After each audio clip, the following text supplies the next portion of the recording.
ओम नमो भगवते वासुदेवाय। श्री शिवाय नमस्तुभ्यं। गुना लाभ देता है तो सबसे पहले गीता जी का 7वां अध्याय सुन लेते हैं। ओम श्री पितृदेवाय नमो नमः। संभव हो तो इसकी एक सरल प्रक्रिया है। आप अपने पास किसी स्थान पर आसन में बैठकर एक जल का लोटा रखें। जल के लोटे में काला तिल, जौ और तुलसी का पत्ता रखें और अपने पितृ देवी देवताओं का ध्यान करें और एक लंबी बत्ती का दीपक जोड़ें और कहें कि हे पितृ देवताओं, आपकी श्रेष्ठ पुनः जो तारण है उसके लिए या मैं आपके मोक्ष के लिए, अधोगति मुक्ति के लिए गीता जी का 7वां अध्याय श्रवण कर रहा हूँ या कर रही हूँ। मेरे इस जो है श्रेष्ठ कार्य को आप स्वीकार कर आपकी मुक्ति हो, ऐसी मैं महादेव माँ पार्वती से प्रार्थना करती हूँ। श्री नारायण इस कार्य को करे। ऐसी प्रार्थना करते हुए जब यह आप जल होगा ना, जब गीता जी का 7वां अध्याय सुन लेंगे तो आप दक्षिण दिशा की ओर मुख करते हुए समर्पित कर दीजिएगा। ये सबसे उत्तम प्रक्रिया है और सरल भी है। ऐसा न कर सके तो सामान्य हाथ जोड़कर आप अपने इष्ट पितृ देवी देवताओं का ध्यान कर पंच देवताओं का ध्यान करें और उसके बाद आप गीता जी का 7वां अध्याय सुनने की कृपा करें और अपने पूर्वजों के तारण के लिए प्रार्थना करें। अब गीता जी के 7वें अध्याय के बारे में स्वयं महादेव माँ पार्वती को बताते हैं, उसको पहले सुन लेते हैं कि इसका क्या फल मिलता है, फिर हम गीता जी का 7वां अध्याय सुनेंगे। आरंभ करते हैं। श्रीमद् भगवद गीता के 7वें अध्याय का महत्व भगवान शिव बतलाते हैं। हे पार्वती, अब मैं 7वें अध्याय का महत्व बतलाता हूँ, जिसे सुनकर कानों में अमृत राशि भर जाती है। पाटलिपुत्र नाम का एक दुर्गम नगर है जिसका गोपुर अर्थात द्वार बहुत ही ऊंचा है। उस नगर में शंकुकर्ण नाम का एक ब्राह्मण रहता था। उसने वैश्यावृत्ति का आश्रय लेकर बहुत सारा धन कमाया, किंतु न तो कभी पितरों का तर्पण किया और न ही देवताओं का पूजन किया। वह धन उपार्जन में तत्पर होकर राजाओं को ही भोजन कराया करता था। एक समय की बात है, उस ब्राह्मण ने अपना चौथा विवाह करने के लिए पुत्रों और बांधवों के साथ यात्रा की। मार्ग में आधी रात के समय जब वह सो रहा था, तब एक सर्प ने कहीं से आकर उसका बाह काट लिया। काटते ही उसकी ऐसी अवस्था होगी कि मणि, मंत्र और औषधि आदि से भी उसके शरीर की रक्षा असाध्य जान पड़ रही थी। तत्पश्चात कुछ ही क्षणों में उसके प्राण पखेरु उड़ गए और वह प्रेत बन गया। फिर बहुत समय के बाद जब वह प्रेत सर्प योनि में उत्पन्न हुआ, उसका वित्त धन की वासना में बधा हुआ था। उसने पूर्व वृतांत का स्मरण करके सोचा, मैंने घर के बाहर करोड़ों की संख्या में अपना जो धन गाड़ रखा है, उससे इन पुत्रों को पूर्ण रूप से मैं वंचित कर देता हूँ और स्वयं ही उसकी रक्षा करूंगा। सर्पों की योनियों से पीड़ित होकर पिता एक दिन स्वप्न में अपने पुत्रों के समक्ष भाव विभोर होकर अपने मनोभाव बताता है। तब उसके पुत्रों ने सवेरे उठकर बड़े आश्चर्य के साथ एक दूसरे को स्वप्न की बात कही। उसमें से मझला पुत्र कुदाल हाथ में लेकर घर से निकला और जहां उसके पिता सर्प योनि धारण किए हुए थे उस स्थान पर गया। यद्यपि उसे धन के स्थान का ठीक अभाव नहीं था, तो भी उसने चिन्हों का ठीक निश्चय कर धनलोभ बुद्धि से उस बांबी को खोदना आरंभ किया। उस बांबी में बड़ा भयानक सांप हुआ और वह बोला, अरे मूर्ख, तू कौन है, किस लिए आया है, यह बिल क्यों खोद रहा है, किसने तुझे भेजा है, ये सारी बातें मेरे सामने बता। पुत्र बोला, मैं आपका पुत्र हूँ, मेरा नाम शिव है। मैं रात्रि में देखे गए स्वप्न के कारण विस्मृत होकर यहाँ स्वर्ण लेने के कौतूहल से आया हूँ। पुत्र की ऐसी वाणी सुनकर वह सांप हंसता हुआ उच्च स्वर में इस प्रकार वचन में स्पष्ट बोला, यदि तू मेरा पुत्र है तो मुझे शीघ्र ही बंधनों से मुक्त कर। मैं अपने पूर्व जन्म के गाड़े हुए धन के लिए ही सर्प योनि में उत्पन्न हुआ हूँ। पुत्र बोले, पिताजी, आपकी मुक्ति भला कैसे होगी, इसका उपाय बताए, क्योंकि मैं इस रात में सब लोगों को छोड़कर आपके पास ही आया हूँ। पिता ने कहा, बेटा, गीता के अमृतमय 7वें अध्याय को छोड़कर मुझे मुक्ति देने के लिए तीर्थ, दान, तप, यज्ञ भी सर्वथा सामर्थ्य नहीं है। केवल गीता का 7वां अध्याय ही प्राणियों के जरा, मृत्यु आदि दुखों को दूर करने वाला है। पुत्र, मेरे श्राद्ध के दिन गीता के 7वें अध्याय का पाठ करने वाले ब्राह्मण को श्रद्धा पूर्वक भोजन कराओ, इससे निसंदेह मेरी मुक्ति हो जाएगी। वत्स, अपनी शक्ति अनुसार, श्रद्धा अनुसार निर्व्यसनी और वेद व्यासी पंडित जी को, ब्राह्मणों को भोजन कराना। सर्प योनि में पड़े हुए पिता के ऐसे वचन सुनकर सभी पुत्रों ने उनकी आज्ञा अनुसार तथा उससे भी अधिक जो है कार्य किया। तब शंकुकर्ण ने अपने शरीर सर्प रूपी देह को त्याग कर तुरंत ही अपना जो धन था पुत्रों के अधीन कर दिया। पिता के करोड़ों संख्या में जो धन था आपस में पुत्रों ने बांट लिया और इससे पुत्र भी प्रसन्न हुए। उनकी बुद्धि धर्म परायण हो गई। इसलिए उन्होंने बावड़ी, कुआं, पोखरा, यज्ञ, मंदिर इत्यादि का निर्माण कराया, अन्नशाला भी बनाई। तत्पश्चात गीता जी के 7वें अध्याय का सदा सर्वदा वह जप करते हुए मोक्ष की ओर प्राप्त हुए। हे पार्वती, यह तुम्हें 7वें अध्याय का महत्व सुनाया मैंने, जिससे श्रवण मात्र से सब मानव सब पावतकों से पूर्ण रूप से मुक्त हो जाते हैं। प्रेम से बोलिए शिव शंकर भगवान की जय, माता गौरा की जय। अब आइए गीता जी का 7वां अध्याय हिंदी में सुन लेते हैं। श्री भगवान बोले, हे पार्थ, अनन्य प्रेम से मुझ में आसक्त चित्त और अनन्य भाव से मेरे पारायण होकर योग में लगा हुआ तू जिस प्रकार से संपूर्ण विभूति, बल, ऐश्वर्य आदि से गुणों से तू युक्त है, उस आत्मरूप मुझको संशय रहित जानेगा, उसको सुन। मैं तेरे लिए इस विज्ञान सहित तत्व ज्ञान को संपूर्णतया कहूंगा, जिसको जानकर संसार में फिर कुछ और जानने योग्य शेष नहीं रह जाता है।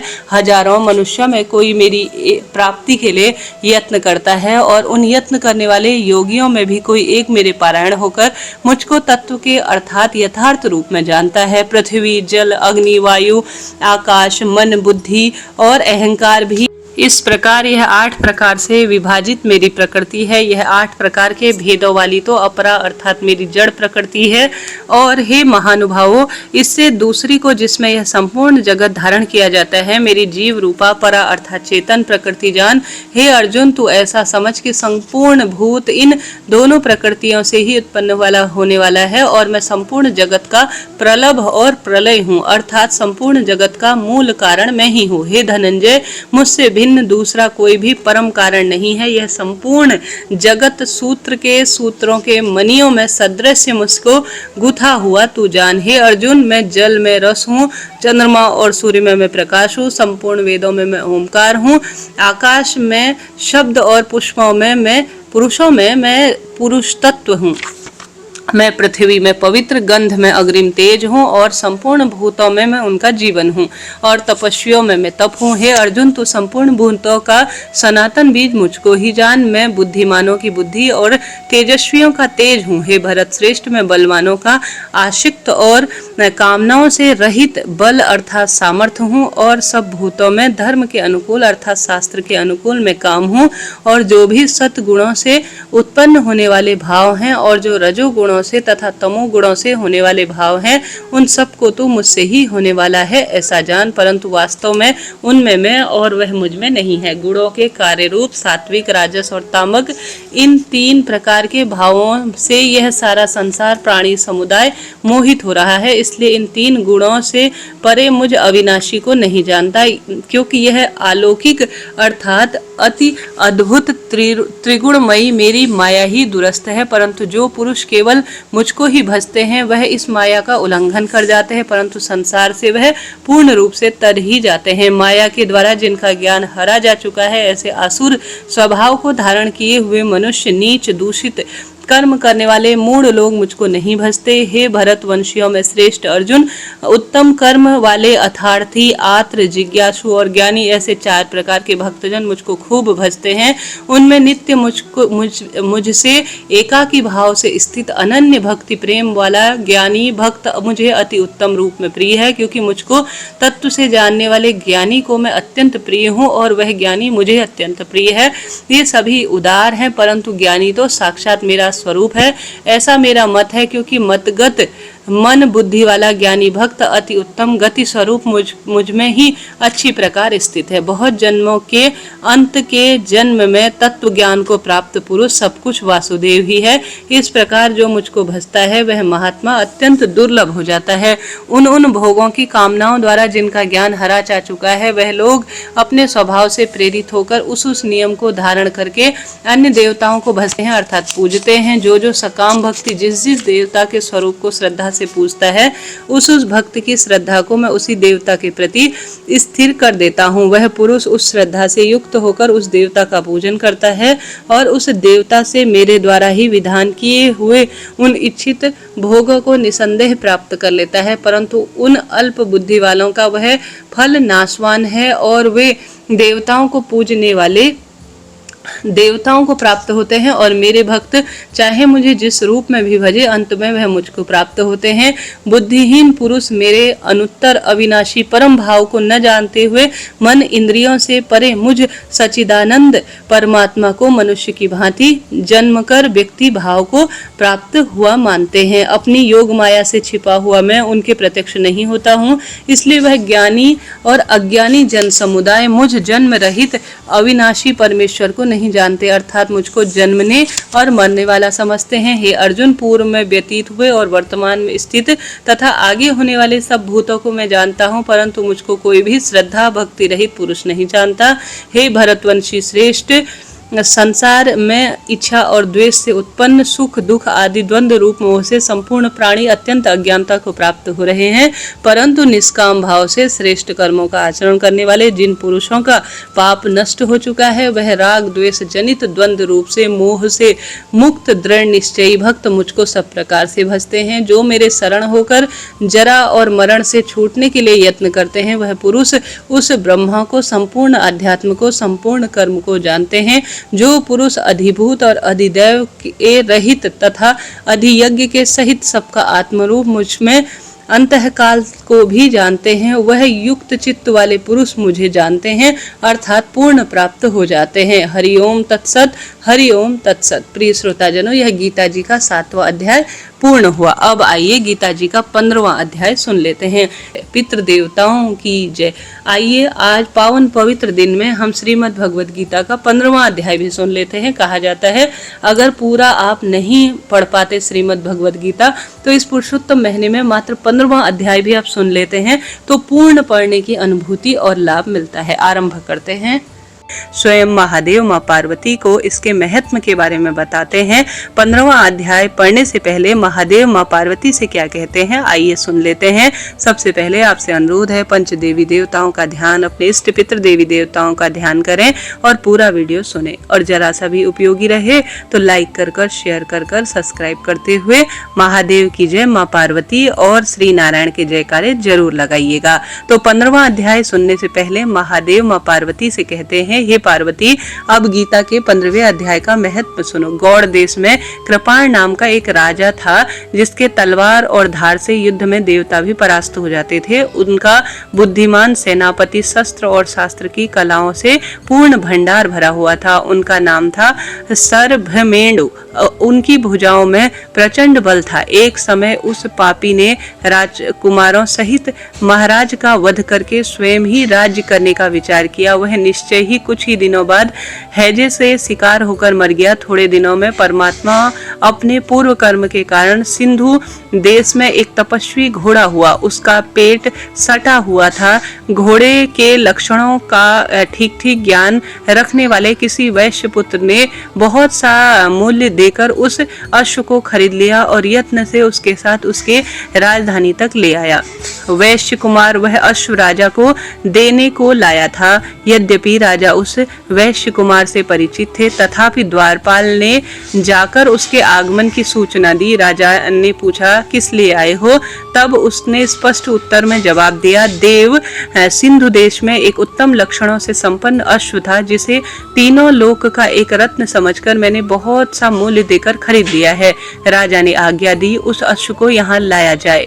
वास्तव में वह घोड़ा गुणों में उच्च श्रेष्ठी के समान था। सुंदर रूप का तो मानो एक घर ही था। शुभ लक्षणों का समुद्र जान पड़ रहा था। वैश्य घोड़ा ले आया और राजा ने उसे देखा। अश्व का लक्षण जानने वाले अमात्यों ने इसकी बड़ी प्रशंसा की। सुनकर राजा अपार आनंद में निर्मग्न हो गए और उन्हें वैश्य को मुंह मांगा स्वर्ण देकर तुरंत ही अश्व को खरीद लिया। कुछ दिनों बाद एक समय राजा शिकार खेलने के लिए उत्सुक होकर उसी घोड़े पर चढ़कर वन में गए। वहां मृगों के पीछे उन्होंने अपना घोड़ा बढ़ाया। पीछे पीछे से सब ओर से दौड़कर आते हुए समस्त सैनिकों का साथ छूट गया। वह हिरणों द्वारा आकृष्ट होकर बहुत दूर निकल गए। प्यास से उन्हें व्याकुल कर दिया था। तब वह घोड़े से उतरकर जल की खोज में यहाँ वहाँ निकलने लगे। घोड़े को तो उन्होंने वृक्ष के तने में बांध दिया था और स्वयं एक चट्टान पर चढ़कर देखने लगे। कुछ दूर जाकर उन्होंने देखा कि एक पत्ते का टुकड़ा हवा में उड़कर शिलाखंड पर गिरा हुआ है। उसमें गीता के 15वें अध्याय का आधा श्लोक लिखा गया है। राजा उसे पढ़ने लगे। उनके मुख से गीता के अक्षर सुनकर घोड़ा तुरंत गिर पड़ा और अश्व शरीर को छोड़कर तुरंत ही दिव्य विमान पर बैठकर वह स्वर्ग की ओर चला गया। तत्पश्चात राजा ने पहाड़ पर चढ़कर एक उत्तम आश्रम देखा, जहाँ नाग, केसर, केले, आम और नारियल के वृक्ष लहरा रहे थे। आश्रम के भीतर एक ब्राह्मण बैठे हुए थे जो संसार की वासनाओं से मुक्त थे। राजा ने उन्हें प्रणाम कर बड़ी भक्ति के साथ पूछा, ब्राह्मण, मेरा अश्व अभी अभी स्वर्ग को चला गया है, उसमें क्या कारण है? राजा की बात सुनकर त्रिकालदर्शी, मंत्रवेत्ता और महापुरुषों में श्रेष्ठ विष्णु शर्मा नामक ब्राह्मण ने कहा, राजन, पूर्व काल में तुम्हारे यहाँ जो सरभमेंडु नामक सेनापति थे, वह तुम्हें पुत्रों के सहित मारकर स्वयं राज्य हड़पने को तैयार था। इसी बीच में उसे हैजे का शिकार होकर मृत्यु को प्राप्त होना पड़ा। उसके बाद वह पापी उसी से जो है घोड़े स्वरूप में परिवर्तित हुआ। यहाँ कहीं गीता के 15वें अध्याय का आधा श्लोक लिखा हुआ मिला था, उसे ही तुम वाचने लगे। उसी को तुम्हारे मुख से सुनकर वह अश्व स्वर्ग की ओर चला गया। इसके उपरांत राजा के पार्श्ववर्ती सैनिक उन्हें ढूंढते ढूंढते वहां आ गए। उन सबके द्वारा ब्राह्मण को प्रणाम करके राजा प्रसन्नता पूर्वक वहां से चले गए और गीता के 15वें अध्याय के श्लोक अक्षरों से अंकित उस पत्र को बाच बाच कर प्रसन्न होने लगे।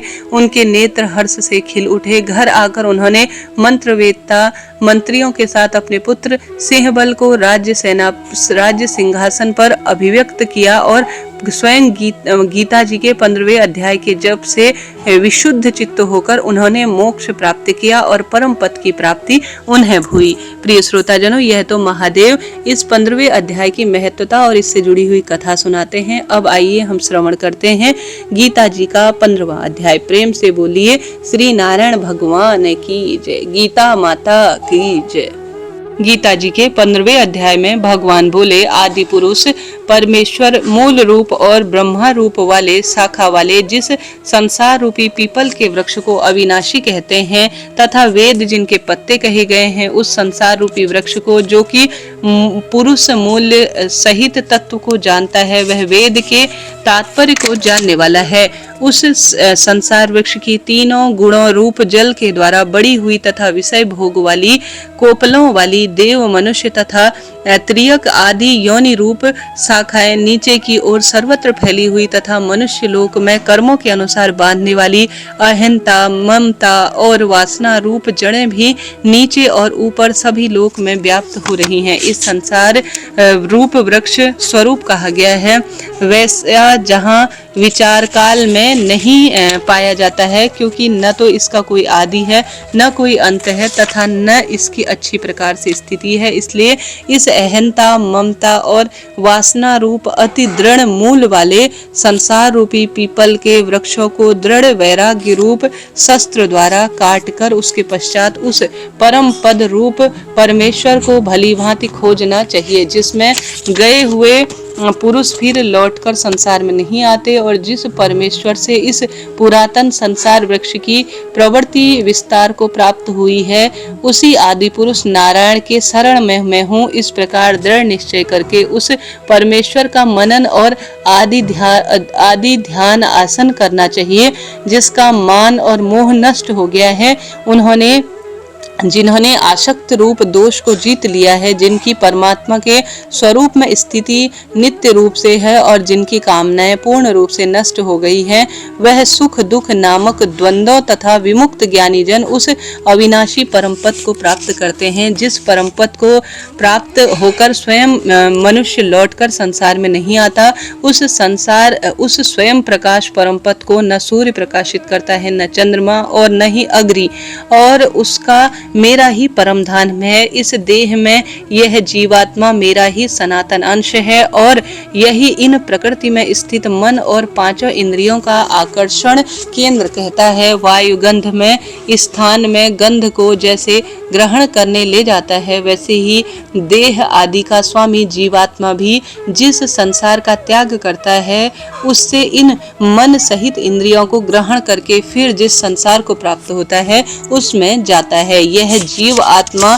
श्रोत्र, चक्षु और त्वचा को तथा रसना, घ्रास और मन को आश्रय करने वाली अर्थात इन सबके सहारे ही विषयों को सेवित करता है। संसार को छोड़कर जाते हुए को अथवा संसार में स्थित हुए को अथवा विषयों को भोगते हुए को, इस तीनों प्रकार के गुणों को युक्त हुए भी आजीवन अज्ञानी जन नहीं जानते। केवल ज्ञान रूप नेत्रों वाले विवेकशील ज्ञानी ही तत्व से जानते हैं। यत्न करने वाले योगी जन भी अपने हृदय में स्थित इस आत्मा को तत्व से जानते हैं, किंतु जिन्होंने अपने अंतःकरण को शुद्ध नहीं किया है, ऐसे अज्ञानी जन तो यत्न करते रह गए और इस आत्मा को नहीं जाने। सूर्य में स्थित जो तेज संपूर्ण जगत को प्रकाशित करता है तथा जो तेज चंद्रमा में है और जो अग्नि में है, उसमें तू मेरा ही तेज जान। मैं ही पृथ्वी में प्रवेश करने अपनी शक्ति के रूप में भूतों का धारण करने वाला हूँ और रस स्वरूप अर्थात